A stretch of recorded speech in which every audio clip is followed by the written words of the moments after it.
দ্বাদশ শ্রেণী fourth semester history থেকে একটি ইম্পর্টেন্ট প্রশ্ন। ভারতের গণপরিষদের গঠন কিভাবে হয়েছিল বা ভারতের সংবিধান সভা কিভাবে গঠন করা হয়েছিল এই সম্পর্কে সংক্ষিপ্ত আলোচনার পর এর উত্তরপত্রটি তোমাদের সামনে তুলে ধরবো।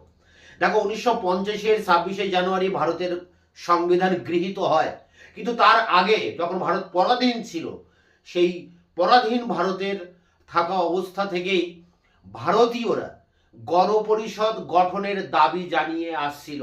তারপর দীর্ঘদিনের ক্রমবিবর্তনের মধ্য দিয়ে শেষ পর্যন্ত গণপরিষদ গঠিত হয়।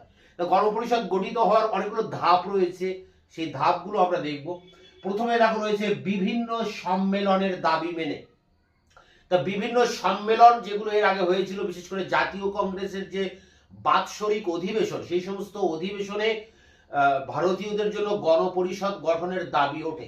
1936 সালের কংগ্রেসের বার্ষিক সম্মেলনে, 1939 সালে রামপুরা বার্ষিক সম্মেলনে ভারতীয়দের জন্য একটি গণপরিষদ গঠন করার দাবি উঠেছিল।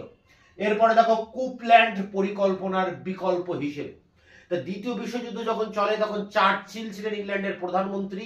তার প্রতিনিধি হিসেবে স্টাফোর্ড ক্রিপস ভারতে আসেন এবং তিনি গণপরিষদের সাথে ব্রিটিশ পার্লামেন্টের চুক্তির মধ্য দিয়ে তিনি এই গণপরিষদের বা সংবিধান রচনার কথা বলেন। যদিও তার এই প্রস্তাব কংগ্রেস, মুসলিম লীগ কোনো দলই কিন্তু মেনে নেয়নি, ফলে ক্রিপস মিশন ব্যর্থ হয়, তিনি ফিরে যান। তখন ব্রিটিশ সরকার এই কুপল্যান্ডকে পাঠান এবং কুপল্যান্ড সীমিত আকারে অর্থাৎ ক্ষুদ্র আকারে গণপরিষদ গঠনের কথা বলেন, যদিও সেটা কার্যকরী হয়নি। এরপরে দেখো, মন্ত্রী মিশনের প্রস্তাব মেনে।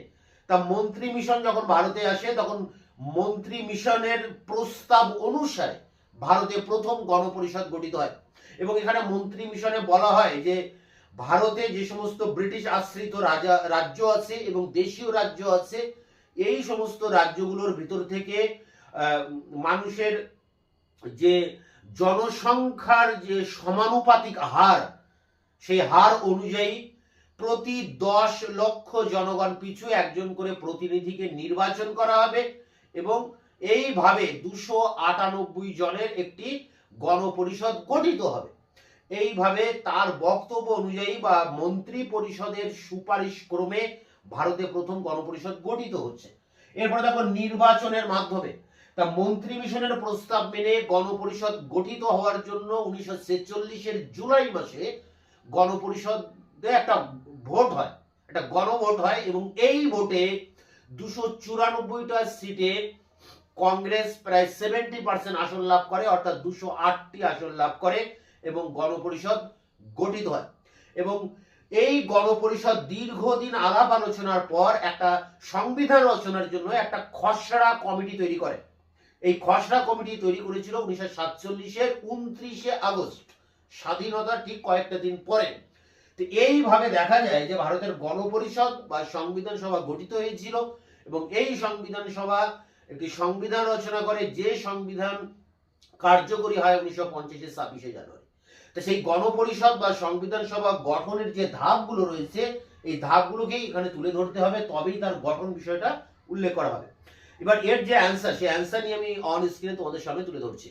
দ্বাদশ শ্রেণী চতুর্থ সেম ইতিহাস, ভারতের গণপরিষদের গঠন বা সংবিধান সভা কিভাবে গঠিত হয়, 4 বা 3 নম্বরের প্রশ্ন উত্তর। প্রথমে সূচনা। স্বাধীনতা লাভের বহু আগে থেকেই ভারতবাসীর দাবি ছিল তারা গণপরিষদ বা সংবিধান সভা গঠন করে নিজেদের সংবিধান নিজেরাই রচনা করবে, কিন্তু পরাধীন ভারতে তা সম্ভব না হলেও স্বাধীন ভারতে মন্ত্রী মিশনের প্রস্তাব মেনে গণপরিষদ গঠিত হয়। এরপর দেখো, সংবিধান সভা বা গণপরিষদের গঠন পদ্ধতি। প্রথম পয়েন্ট, বিভিন্ন সম্মেলনের দাবি মেনে। 1936 খ্রিস্টাব্দে কংগ্রেসের সম্মেলনে গণপরিষদ গঠনের পক্ষে সিদ্ধান্ত গৃহীত হয়। এর 3 বছর পরে 1939-এ রামগড় কংগ্রেস সম্মেলনে কংগ্রেস কার্যনির্বাহ সমিতি গণপরিষদ গঠনের পক্ষে জোরালো অভিমত ব্যক্ত করে। অবশেষে 1940-এ ব্রিটিশ সরকার গণপরিষদ গঠনের মাধ্যমে ভারতের সংবিধান রচনার বিষয়টি নীতিগতভাবে মেনে নেয়। এরপর দেখো রয়েছে কুপল্যান্ড পরিকল্পনার বিকল্প হিসেবে। দ্বিতীয় বিশ্বযুদ্ধ চলাকালীন চার্চিল মন্ত্রিসভার সদস্য স্টাফোর্ড ক্রিপস ভারতে আসেন। ক্রিপস প্রস্তাবে বলা হয় ব্রিটিশ সরকার ও গণপরিষদের মধ্যে চুক্তির মাধ্যমে ক্ষমতা হস্তান্তর করা হবে, কিন্তু জাতীয় কংগ্রেস ক্রিপস প্রস্তাবকে অগ্রাহ্য করে। এই পরিস্থিতিতে ব্রিটিশ সরকার কুপল্যান্ডকে ভারতে পাঠায়। কুপল্যান্ড ঐক্যমতের ভিত্তিতে কংগ্রেস ও লীগের কাছে ক্ষুদ্র আকারে গণপরিষদ গঠনের প্রস্তাব রাখেন, কিন্তু কুপল্যান্ডের পরিকল্পনাও শেষ পর্যন্ত ব্যর্থ হয়। পয়েন্ট, মন্ত্রী মিশনের প্রস্তাব মেনে। মন্ত্রী মিশনের প্রস্তাব অনুযায়ী 4টি মূল নীতির ভিত্তিতে গণপরিষদ গঠিত হয়। এই 4টি নীতি ছিল: 1. ব্রিটিশ শাসিত প্রদেশ ও দেশীয় রাজ্যগুলি তাদের মোট জনসংখ্যার নির্দিষ্ট অনুপাত অনুযায়ী গণপরিষদে আসন লাভ করবে। প্রতিটি প্রদেশে 10 লক্ষ জন পিছু একজন করে প্রতিনিধি গণপরিষদে পাঠাতে পারবে।